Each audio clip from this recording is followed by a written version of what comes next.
I'm really pleased to introduce our first speaker, who is Borbála Juhász. She is a feminist historian, right now working at a state elementary school in Budapest, Hungary. Borbála worked at the Hungarian women's lobby for 14 years, both as a volunteer and as a leader and an employee. She was vice president of the European Women's Lobby for 2 years. Borbála also works as a freelance gender policy expert in the original sense, and her main interests in women's rights are the fight against prostitution, women's history, women in education, and women in decision-making. She lives in Budapest with her daughter. So thank you so much for coming back and speaking to us again, and for all the work you do. And over to you, Borbála. So I'm actually going to talk about two things about Hungary, so-called the child protection referendum, or as others say it, homophobe referendum, and then about an international lesbian conference that happened last week in Budapest. Leader of Hungary, who is Viktor Orbán, and now he's the prime minister for the fourth time since 2010, and he also was a prime minister in the early 2000s. From 1998 to 2002, but since 2010, he and his party called Fidesz been in the government, and they started using the topic of so-called gender ideology, by which they mostly mean actually LGBT rights and trans movement rights, but also criticize feminism as well. They have made it as one of their main political message or ideological message, and especially the past 4 years have been spent talking about this topic. Obviously, this resulted in the opposition talking in a pro way about these topics, and I think this was an antagonism, and everything went, I think, according to Orbán's plan. This is a repetition of my last year talk. He is the guy I was talking about, Viktor Orbán. You could see him as a very young liberal politician after the political changes in Hungary. He was already a politician after 1989. And on the right-hand side, you can see him as already several times prime minister. He's a great fan of football. He used to be a professional football player himself, and he's holding this Hungarian colors and the name of Hungary right there. Last year, Hungary voted on a so-called child protection law, which was called a homophobic law by his opposition. And what he said about this law in the European Parliament was the following: I'm happy to tell them that there is no law of any kind relating to homosexuality. This law is not about that. This law is about the education of children, their education regarding any sexual content. It is the duty of parents to decide how their children become acquainted with issues related to sexuality. At the same time, it is the duty of the state to create the conditions which enable parents to meaningfully exercise these rights of theirs. This is a law about the protection of children and parents. I am a committed defender of rights. I was a freedom fighter during communism, when homosexuality was a punishable offense. I fought for freedom and rights, which means that I also fought for the rights of homosexuals, said the Hungarian Prime Minister last June in Brussels. This child protection, or in other words, in other interpretations, homophobic law has become a great scandal in Europe, and Orbán has become a kind of an outcast on the political arena. Nevertheless, he won the elections in April as well. This is just a very short part of that particular law, of child protection law of 2021, and I'm not going to read it out, the whole thing. We talked about it last August. But it says that the state shall protect the right of children to self-identity according to their sex at birth. So you can see that this sex change is in the core of the bill, and it goes further and further. And unfortunately, it also meant that any type of sexuality education is now out of the schools in Hungary. There's never been a very systematic and holistic sexuality education, unfortunately, in Hungary.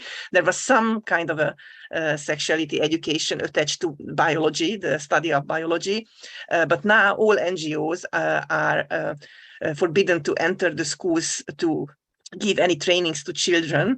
And although the ministry has promised to set up a list of those NGOs that can enter the school and give SRHR education, for example, this list has never been set up. So NGOs cannot enter the schools. Now there is no sexuality education. Not even conservative NGOs can enter the schools. The election in April 2022 in Hungary was a big deal because the opposition, this time, all 6 parties and movements united, just like in other countries, for example, in Israel, where it was a successful united opposition a few years ago. They united in Hungary because they saw that mathematically then it would be possible to beat the Fidesz Christian Democratic Party coalition. And they were unsuccessful. So the Fidesz Christian Democratic Party coalition won for the 4th time with a 2/3 majority. And the two opposing kind of message that these two groups, the united opposition from the far right through the liberals to the left, and the Greens, actually what the message was is kind of, we are not Orbán and we choose Europe. So we are Europe, Orbán is not Europe, vote us. And the very simple message of the government or Orbán was, let's protect our children. This is a poster from the election. It was a government poster, actually, because, as I will say, they ran a referendum campaign, and the caption says, let's protect our children, vote with a no on the 3rd of April. And I will explain what this referendum was. I analyzed this whole campaign, and I found that secretly Fidesz was actually building upon women voters with emphasizing family policy, with emphasizing security. And of course, in the meantime, the Ukrainian-Russian war started, and we are a neighboring country to Ukraine. So it was, again, very interesting when the oppositional media found out that this photo is a stock photo of a Russian mother and a Russian daughter. The referendum on child protection happened on the same day as the general elections. So you went to the polling booth and you voted for the politicians, but at the same time, you had the chance to vote for the 4 following questions. Question number 1, do you support the teaching of sexual orientation to minors in public education institutions without parental consent? Question number 2, do you support the promotion of sex reassignment therapy for underage children?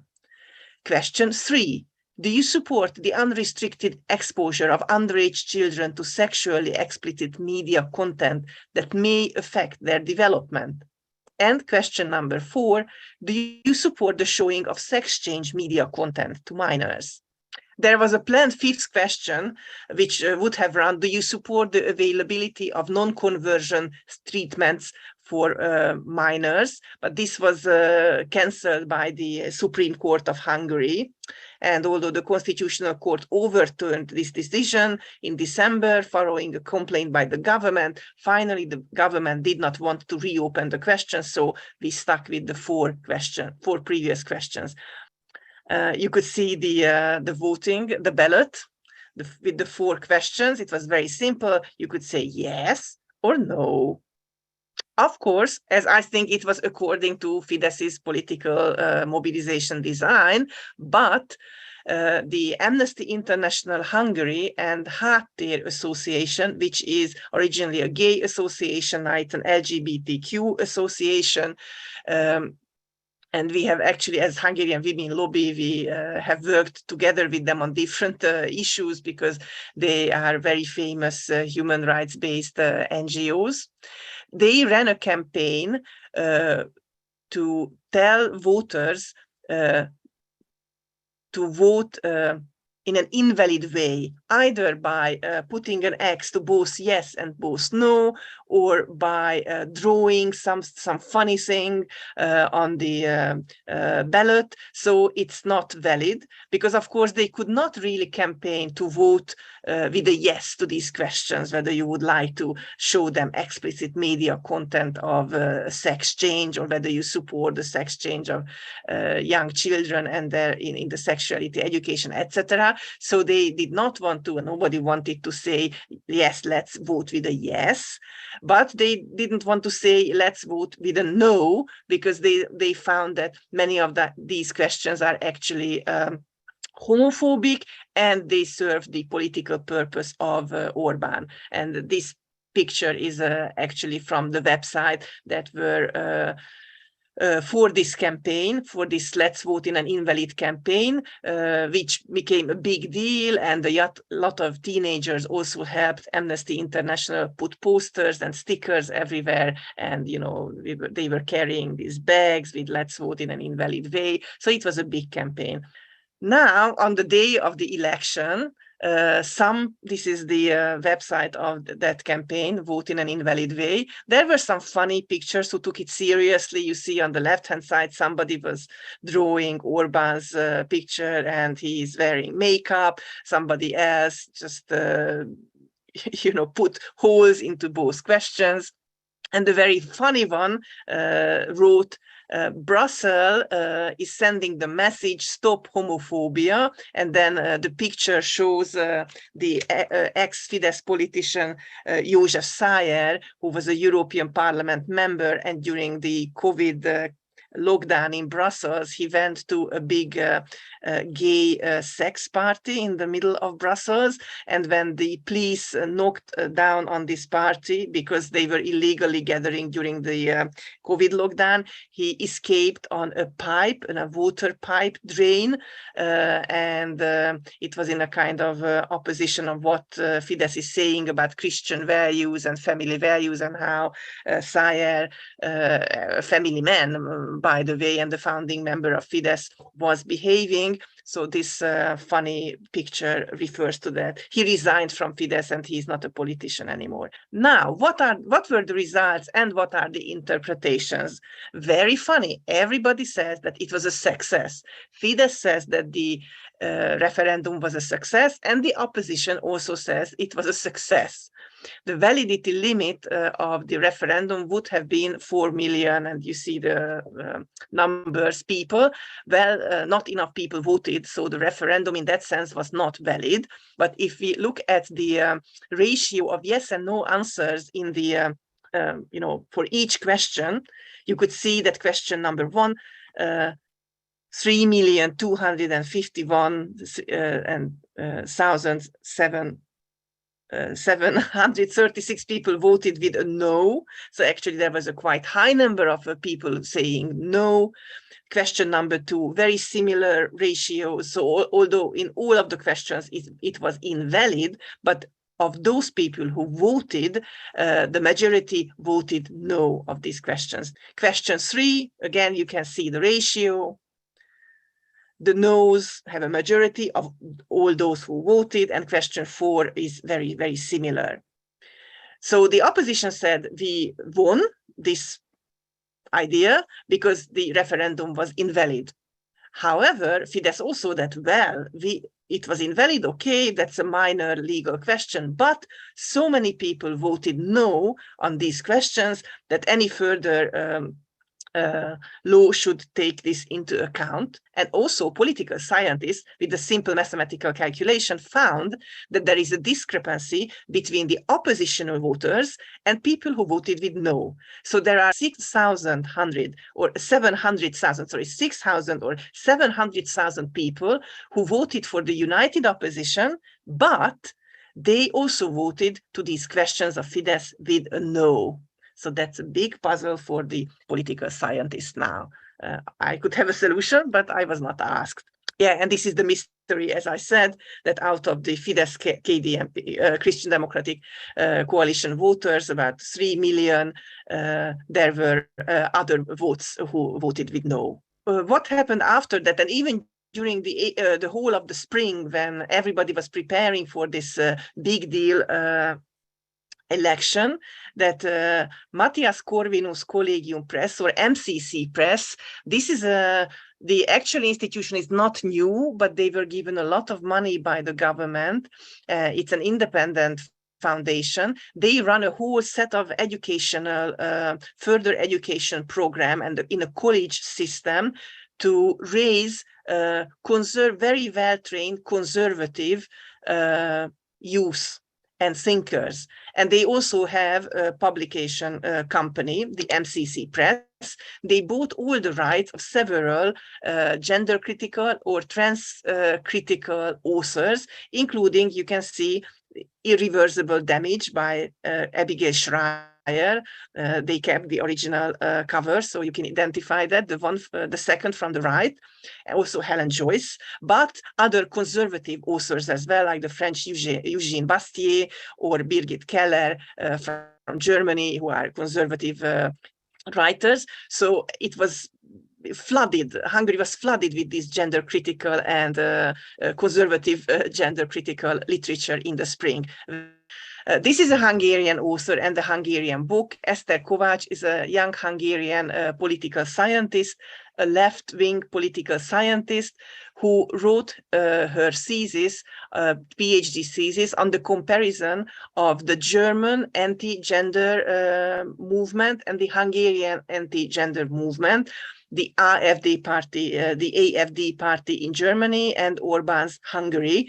And this came out in a book called Gender Crazes in Germany and Hungary. It's a gender critical book, but very good analysis and very thorough scientific analysis of the two movements. And I'm very happy that this book appeared, because now it has been launched just 2 weeks ago. It was launched 2 weeks ago, but now finally we have a book to refer to. And finally, some fun facts about the Lesbian Resistance Conference, the LXXIX conference that happened in Budapest. You could see it was 2 weeks ago, last weekend. I did not take part in this conference, but some of the organizers were the Lesbian Association, Labris, the Lesbian Association, and I think partly this conference came to Hungary to show solidarity with us under the Orbán regime. And what happened on this lesbian conference? Kathleen Stock also took part on this conference. She was invited, and she wrote a very good article about the conference and the dilemma on cultural colonialism by Western donors of Hungarian and East European feminist and lesbian movement. And I decided to quote from it because I think, first of all, it's her mother tongue, English is her mother tongue, and she summarized our dilemma very well. And it's also interesting how she saw this Budapest conference, which was very international. It was all in English, of course. So I'm quoting from Kathleen Stock, author of Material Girls. Officially, the story from the stage, I mean the stage of the lesbian conference, was that the Rainbow Coalition needed to stick together like glue against the anti-gender backlash currently being waged by Orbán, Putin, Erdogan, and others. No queer left behind. For these self-styled strongmen, gender, vaguely defined, is a strategically useful symbol for everything terrible about the decadent West. Inevitably, a polarized situation has emerged, with both sides insisting the T be lumped together with the LG and B for good or ill. On one side, Fidesz used the extremes of Western transactivism to justify incursions on the rights of women, gays, and the sex non-conforming generally. And on the other, in the name of solidarity, Hungarian and Western progressives insist there is no difference between these extreme demands and more staid requests like being able to teach school children about homosexuality or demanding the right to gay marriage. Continue. Left-wing gender-critical lesbians like those I met in that Budapest bar, because Kathleen Stock, after the official conference, also met some gender-critical lesbians. Some of them are good friends and colleagues of mine in a Budapest bar. So in that Budapest bar are stuck in the middle of all this, a means to everyone else's ends. The state paints them as deviant and anti-family to bash the liberals, while progressives in Hungary and their Western supporters demand that they pretend that their interests perfectly align with the rest of the rainbow. If lesbians nonetheless insist perfectly sensibly that female biology makes a difference to their political interests as lesbians, they are treated as somehow in league with the far right. And I think in the West, far right, like Orbán is seen as a far right politician. And finally, the last quotation, the international rejection of extreme trans ideology will be a Pyrrhic victory if it is accompanied by a raft of measures against women, gays, and sex non-conforming people, says Kathleen Stock in an article. You see Kathleen Stock's photo on the right-hand side, and on the left-hand side, you see an Austrian activist of the same conference who helped found this conference, fundraised for it, and moderated it, and one of the moving force behind this lesbian conference. And what happened? Her name is Faika El-Nagashi from Vienna, Austria, a longtime lesbian activist and an ex-ELC board member. She registered to the conference, she bought her ticket and arranged the accommodation, and one night before her trip to Budapest, Hungary, she was told that her registration was revoked because her recent public statements violated the ELC's core values. So she came to Hungary, but she was not allowed to take part on the conference.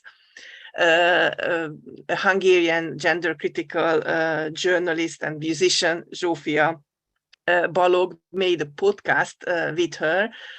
You could see, you could listen to it on her Facebook page. And she also wrote, there was not she, but a small piece was written about it in afterellen.com. You can read it.